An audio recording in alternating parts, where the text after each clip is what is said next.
కాదు, ఇదేమి కష్టతరమైంది ఏది కాదు. రాజకీయ పార్టీ పెట్టము అని అంటే భయపడాల్సింది ఏమి కాదు.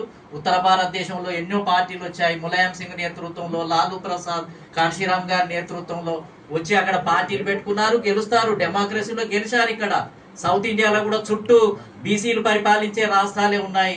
దురదృష్టం ఏంటంటే ఆంధ్రప్రదేశ్, తెలంగాణ రాష్ట్రాలే కొట్టుపోయినటువంటి పరిస్థితి ఉంది.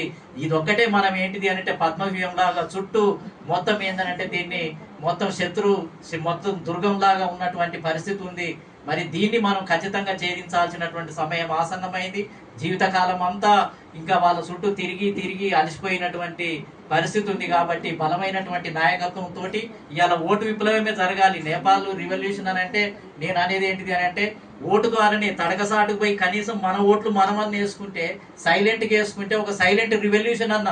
ఆ నేపాల్ ప్రజలు యూత్ అంతా కూడా పార్లమెంట్ మీద దాడి చేసి తగలబెట్టారు, ప్రైమ్ మినిస్టర్ ఇంటి మీద దాడి చేసి తగలబెట్టారు, ఒక్కొక్కరిని ఉరికించి కొట్టారు, అదే విధంగా మొత్తం కల్లోలం చేశారు.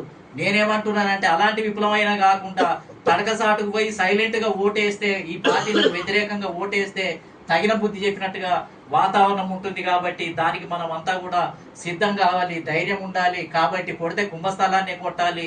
చిన్న చిన్న వాటి గురించి మనం దీర్ఘకాలం సంవత్సరాల తరబడి పోరాటం చేస్తే దానివల్ల ఉపయోగం ఏమి లేదు. కింది స్థాయి వరకు కూడా బీసీలకు అన్యాయం జరుగుతుంది అనే ఒక వాయిస్ వెళ్ళిపోయింది. దాన్ని ఇప్పుడు మనం ఫుల్ఫిల్ చేయాల్సినటువంటి అవసరం ఉంది. ప్రజల యొక్క లక్ష్యాలను ఏంటిది అని అంటే ప్రజల యొక్క ఆశయాలకు అనుగుణంగా మనం కూడా కొంత ముందుకు రావాలి. ఒక అడుగు ముందుకు వచ్చి మంచి నిర్ణయాలు తీసుకోవాలి. రాజకీయ దృక్పథానికి మనం వెళ్లాల్సినటువంటి అవసరం ఉంది.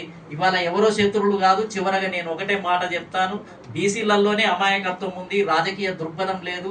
మనం ఎమ్మెల్యేలు కావాలి, ఎంపీలు కావాలి, ఈ రాష్ట్రాన్ని పరిపాలించాలనేది ఎక్కువ మంది బీసీలలో లేదు. మనలాంటి చదువుకున్న వాళ్ళు బీసీలు 50% ఉంటే ఒక 10% ఉండొచ్చు కాక మిగిలిన 40% మంది ఏంటిది అని అంటే కాంగ్రెసే మా పార్టీ అనుకుంటున్నారు, బీఆర్ఎస్నే మా పార్టీ అనుకుంటున్నారు, బీజేపీనే మా పార్టీ అనుకుంటున్నారు.